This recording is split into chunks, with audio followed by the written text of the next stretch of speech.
గురూజీ 72 గంటల్లోనే ఫోన్ లోని అద్భుతమైన జ్యోతిష్య పరిష్కారం చూపిస్తారు. నమ్మండి, నమ్మకపోండి, ఇది నిజం. శ్మశాన కాళి రుద్ర చౌడీదేవి ఆరాధకులు నంబర్ 1 వశీకరణ స్పెషలిస్ట్. గురూజీ మనిషి పుట్టుక నుండి చనిపోయే వరకు వచ్చే అన్ని క్లిష్టమైన సమస్యలకు పరిష్కారం ఇక్కడ లభిస్తుంది. విద్య, ఉద్యోగం, వ్యవహారం, స్త్రీ ప్రేమ, పెళ్లి, సంతానం, స్త్రీ పురుష వశీకరణం, భూవశం, భార్యాభర్తల కలహాలు, కోర్టు సమస్యలు, విడాకుల సమస్యలు, చేతబడి, అప్పుల బాధ, ఇంకా మీకు ఎలాంటి సమస్యలు ఉన్నా 72 గంటల్లోనే శాశ్వత పరిష్కారం చేయబడును. జై శ్రీమన్నారాయణ. జ్ఞానానందమయం దేవం నిర్మలా స్ఫటికాకృతిం ఆధారం సర్వ విద్యానాం హయగ్రీవ ఉపాస్మహే. బుద్ధిర్బలం యశోధైర్యం నిర్భయత్వామురోగత అజాఢ్యం వాక్పటత్వం చ హనుమతు స్మరణాద్ భవేత్. చక్షుషే జగతాం కర్మ సాక్షినే తేజసాం నిధే మూర్తిత్రయ స్వరూపాయ మార్తండాయ నమో నమః. సర్వ జగములకు చక్షు వంటి వాడును, సర్వకర్మలకు సాక్షియును, తేజస్సులకు నిధియును, మూర్తిత్రయ స్వరూపుడు అగు మార్తాండునికి అనగా సూర్యభగవానికి నమస్కారం. కలో పరాశరీ హోర ప్రత్యక్ష వరదర్శిని తద్యుక్తరిత్యానమేయం జన్మకాల శుభాధికం.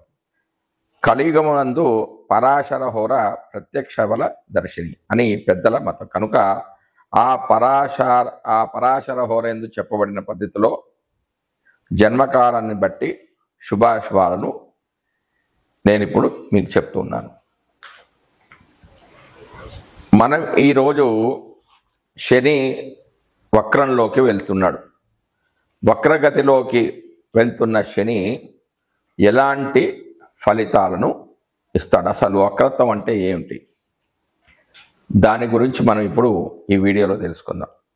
శుభగ్రహాలు వక్రించిన రాజ్యప్రాప్తి, ధనప్రాప్తి అనేవి కలుగుతాయి. పాపగ్రహాలు వక్రించిన వ్యసన పరులు అవుతారు.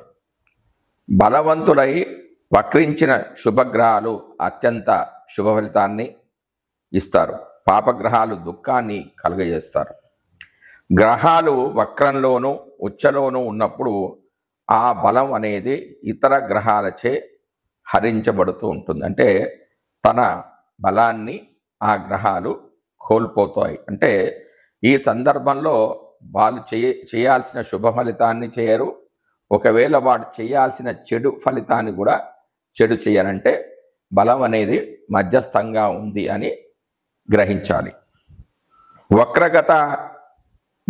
గ్రహం యొక్క దశ ఎలా ఉంటుందంటే కుమ్మరి చక్రం వలె తిరుగుతూ ఉంటుంది.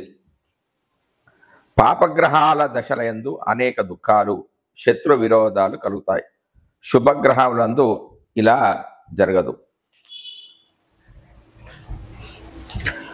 క్రూర గ్రహాలకు అంటే పాపగ్రహాలకు వక్రగతి చాలా యోగదాయకమైనది. అసలు వక్రగ్రహాలు ఎలాంటి ఫలితాన్ని ఇస్తున్నాయో తెలియజేస్తున్నా. అసలు వక్రం అంటే ఏమిటి, ఇది ఎలా ఏర్పడుతుంది, గోచారంపై వక్ర ఫలితాలు ఎలా ఉంటాయి అనేది మనం తెలుసుకునే ప్రయత్నం చేద్దాం. వాస్తవానికి సౌర కుటుంబంలో ఏ గ్రహము వెనక్కి తిరగడం అనేది జరగదు. తమ కక్షలలో సంచరిస్తున్నప్పుడు వాటి గతులలో తేడా వల్ల ఒక శీఘ్ర గ్రహము ముందుకు వెళ్తున్నట్లు, దానికంటే కొంత మందంగా నడిచే గ్రహం వెనక్కు వెళ్తున్నట్టుగా మనకు కనిపిస్తూ ఉంటుంది. దీనిని వక్రము అంటారు. ఇది చూసేవారి దృష్టికోణంపై ఆధారపడి ఉంటుంది. భూమి నుండి చూసే మనకు ఇవి ముందుకు వెనకకు నడుస్తున్నట్టుగా కనిపిస్తాయి. దీనినే వక్రము అంటారు.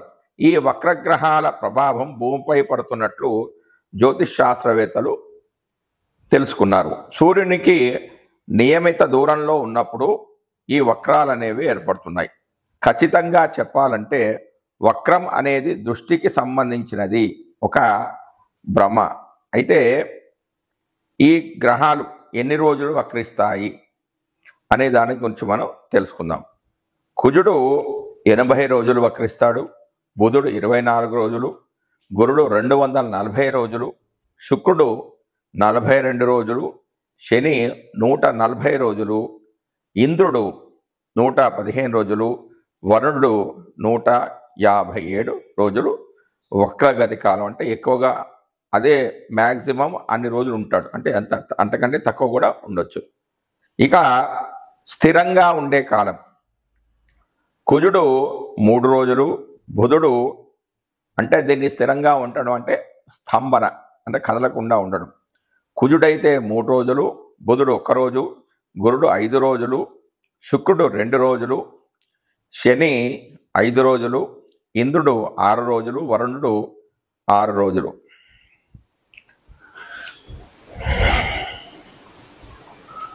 వక్రం ప్రారంభంలో కుజుడు అంటే రవి నుంచి దూరం ఎంత 228 డిగ్రీలు. అయితే ఒకవేళ అదే బుధుడు రవి నుంచి 14 నుంచి 20 డిగ్రీల దూరంలో ఉంటాడు, అంటే వక్రం ప్రారంభమైనప్పటి నుంచి. తర్వాత గురుడు 245 డిగ్రీల దూరంలో ఉంటాడు. శుక్రుడైతే 29 డిగ్రీలు, శని 251 డిగ్రీ, ఇంద్రుడు 251 డిగ్రీ, తర్వాత వరుణుడు 259 డిగ్రీలు.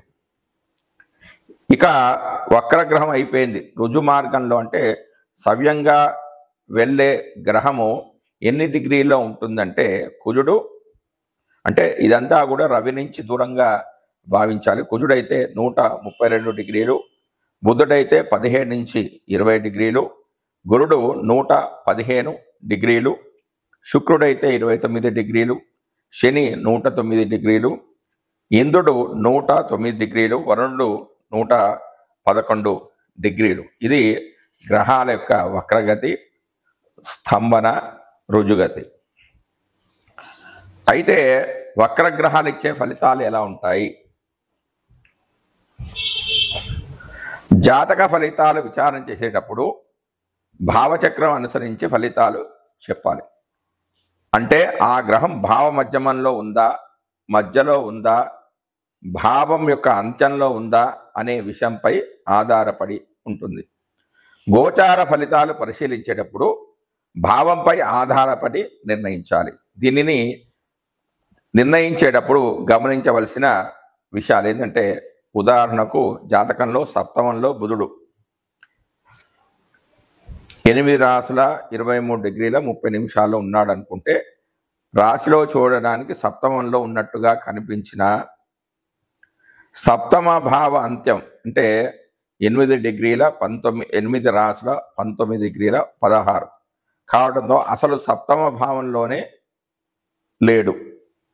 భావచక్రంలో బుధుడు అస్తమంలో 4 డిగ్రీల 14 నిమిషాల ముందుకు నడిచి వక్రంలోనికి వెళ్ళడంతో బుధుని యొక్క దృష్టి అనేది సప్తమంపై ఉంటుంది.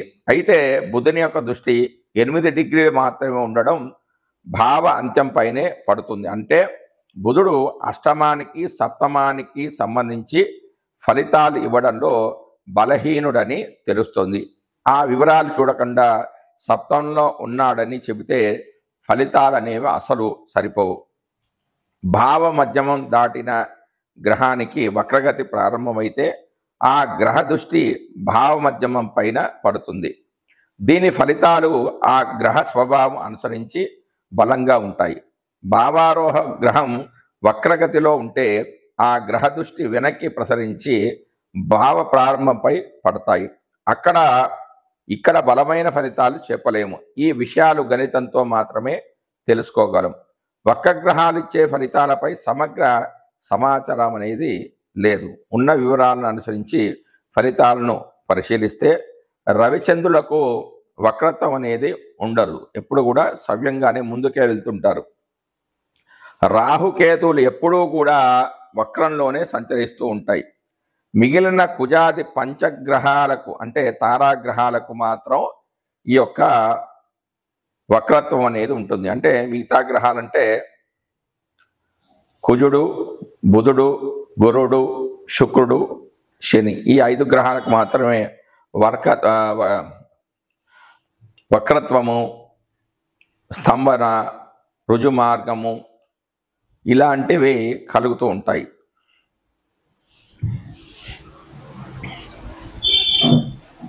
అయితే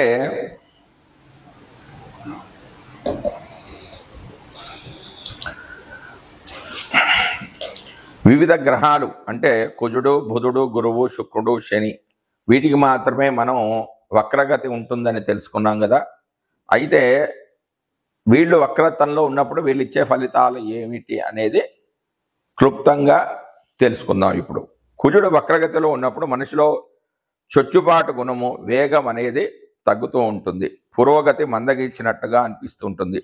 ఈ కారణంగా నిరాశ అనేది పెరుగుతుంది. వివాదాలు, విభేదాలు పెరుగుతాయి. ఒక విధంగా చెప్పాలంటే మన అంచనాలు ఎంతవరకు సాధ్యపడతాయో పరిశీలించుకునే కాలమని చెప్పవచ్చు. తర్వాత బుధుడు ఒక శుభగ్రహం. జ్ఞానము, సాంకేతికత, సమాచారం వంటి విషయాలకు కారకునిగా బుధుడు వక్రగతిలో ఉన్నప్పుడు సమాచారం ఇచ్చి పుచ్చుకోవడంలో ఆటంకాలు ఏర్పడడంతో ఈ విషయాలను తప్పుగా అర్థం చేసుకోవడం అనేది జరుగుతూ ఉంటుంది. అంటే సమాచారానికి, కమ్యూనికేషన్కి, వాక్కి కారకుడు బుధుడు కాబట్టి అందులో కొన్ని లోపాలు అనేవి ఏర్పడతాయి. అవేంటంటే సమాచారం ఇచ్చిపుచ్చుకోవడంలో కొంచెం ఆటంకాలు అనేది ఏర్పడుతుంది. విషయాలు ఏదన్నా ఎదుటి వాళ్ళు చెప్తే దాన్ని తప్పుగా అర్థం చేసుకోవడం అనేది జరగవచ్చు. ఇది ఆలస్యానికి కారణం అవుతుంది. సాంకేతికతకు ఇదే పరిస్థితి ఏర్పడినా ఈ సవాళ్ళను ఎదుర్కొని సరైన పరిష్కారం కనుక్కునే అవకాశం అనేది కలుగుతుందంటే ఈ విషయంలో కొంచెం ఆలోచించుకొని సరైన నిర్ణయాలు తీసుకునే అవకాశం ఉంటుంది ఎప్పుడు బుధుడు వక్రగతిలో ఉన్నప్పుడు. తర్వాత గురుడు జ్ఞానము, అభివృద్ధి వంటి విషయాలకు కారకునిగా సంవత్సరానికి ఒకసారి వక్రగతిలో అంటే సుమారుగా 4 నెలలు ఉంటాడు. ఏదైనా విషయం పైన మన అవగాహనను పునరావలోకనం చేసుకునే విధంగా అంటే మళ్ళీ ఆలోచించుకునే విధంగా చేస్తాడు.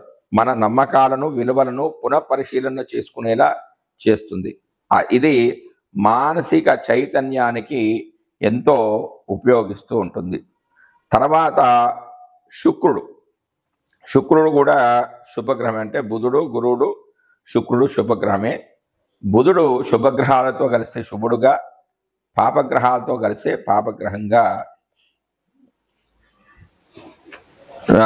జాతక పరిశీలనలో మనం గుర్తించాలి.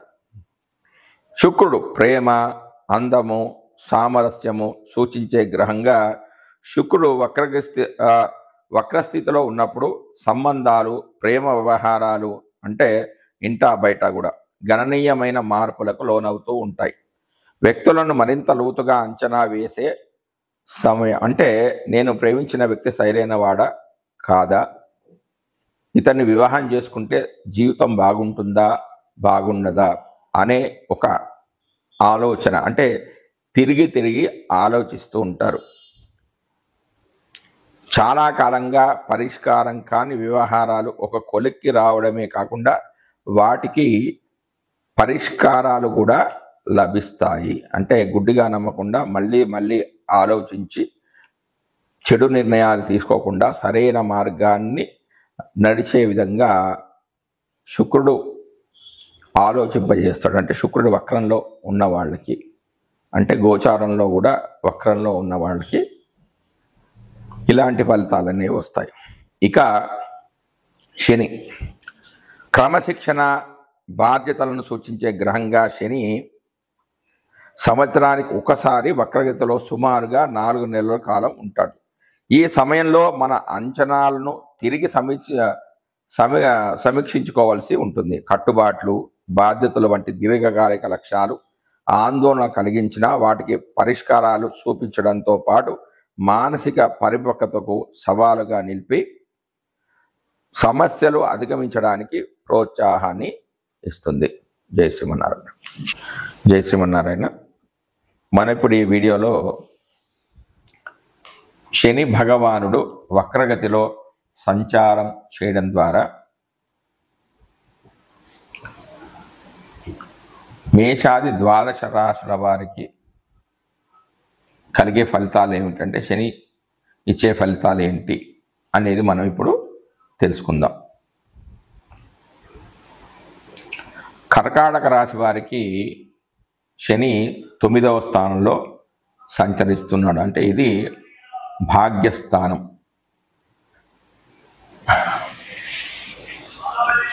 భాగ్యస్థానంలో పాపగ్రహమైన శని సంచరించడం వల్ల శుభ ఫలితాలు కలగవు. అంటే భాగ్యోదయం అనేది కాదు. కానీ ప్రస్తుతం శని వక్రగతిలో సంచరిస్తున్నాడు కాబట్టి కొంత మేర అంత నష్టాలు కలగకుండా కొంత కట్టడి చేయడం మాత్రం జరుగుతుంది. అంటే కొంత నష్టాలు కలగకుండా ఉంటాయి.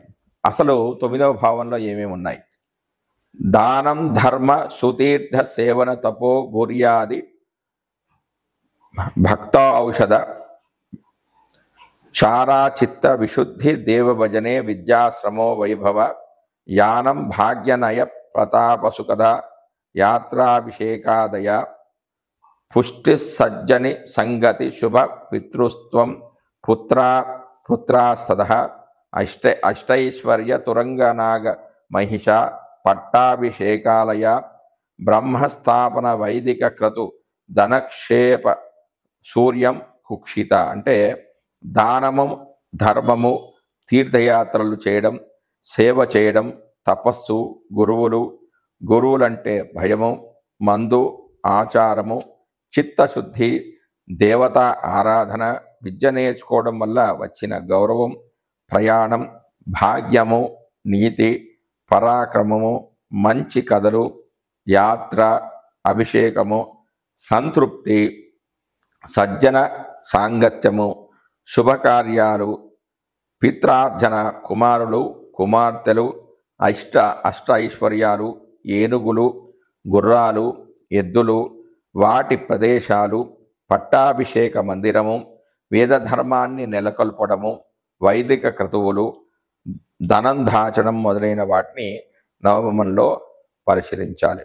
అయితే రుజుమార్గంలో సంచరిస్తున్న శని ఈ విషయాలకన్నిటి కూడా అడ్డుపడుతూ ఉంటాడు. అంటే వీటి విషయంలో కొంత ఇబ్బంది కలుగజేస్తూ ఉంటాడు. కానీ ప్రస్తుతం శని వక్రగతిలో సంచారం చేయడం వల్ల తిరిగి ఆలోచించుకునే విధంగా ఉంటాయి. అయితే ఈ స్థానంలో గ్రహాలు వక్రగతిలో ఉన్నప్పుడు దూర ప్రయాణాల్లో ఆటంకాలు, విదేశీయులతో సంబంధాలను మరల సమీక్షించుకోవాలంటే దూర ప్రయాణాలు చేయడం ద్వారా, అంటే నవమం దూర ప్రయాణాలు సూచిస్తుంది కాబట్టి దూర ప్రయాణాలు చేయడం ద్వారా లాభాలు వస్తాయా రావా, ఆటంకాలు ఏమన్నా వస్తాయా, ఎలాంటి ఇబ్బంది లేకుండా ప్రయాణాలు చేయాలంటే ఎలాంటి జాగ్రత్తలు తీసుకోవాలి అనేది వక్రగతిలో ఉన్నప్పుడు ఆలోచిస్తూ ఉంటారు. విదేశీయులతో సంబంధాలను, అంటే ఎవరితో సంప్రదిస్తే మంచి ఫలితాలు వస్తాయి అనే దాని గురించి సమీక్షించుకునేలాగంటే తిరిగి ఆలోచించుకునే విధంగా ఉంటాయి. ప్రచురణలు, ప్రకటనలో సమాచారంలో తేడాలు, ఇబ్బందులు కూడా వస్తాయి. అంటే కమ్యూనికేషన్స్లో కూడా కొన్ని ఇబ్బందులు అనేవి వస్తాయి. ఈ ఇబ్బందులు రాకుండా ఉండడానికి ఏం చేస్తే లాభసాటిగా ఉంటుంది అనే దాని గురించి బాగా ఆలోచిస్తారు. యాత్రల్లో చికాకులు కూడా కొంత ఉంటాయి. అంటే పూర్తిగా వక్రగతిలో ఉన్నప్పుడు మంచి ఫలితాలు వస్తాయని మనం చెప్పలేము, కానీ కొంత ప్రభావం అనేది తగ్గుతూ ఉంటుంది. చేయాలనుకున్న పుణ్యకార్యాలు కొంచెం ఆలస్యం అవుతాయి, కానీ మొత్తానికి తమ అనుకున్న సమయం కాకుండా కొంచెం ఆలస్యంగా వాటిని పూర్తి చేస్తారు. కొంత విదేశీ ప్రయాణాలు, అంటే విదేశాలకు వెళ్ళాలి, చదువుకోవాలి అనుకున్న వాటికి మాత్రం కొంచెం ఆటంకాలు అనేవి కొంత ఏర్పడుతూ ఉంటాయి. జై శ్రీమన్నారాయణ. ఇప్పుడు నేను చెప్పబోయేది శాంతి రెమెడీస్ అన్నమాట. ఇవి శాంతి పరిహారాలు, గ్రహ శాంతి పరిహారాలు అంటారు వీటిని.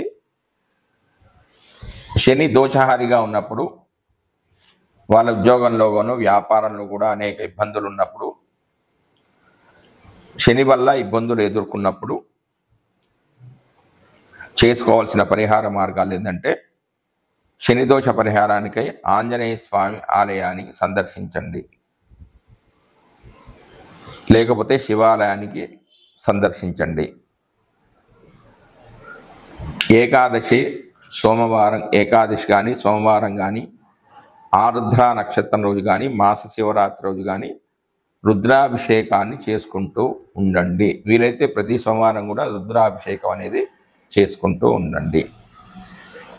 నిత్యం హనుమాన్ చాలీసా పారాయణం అనేది చేసుకుంటూ ఉండండి. ఆవాలు కానీ నువ్వులు కానీ దానం చేయండి,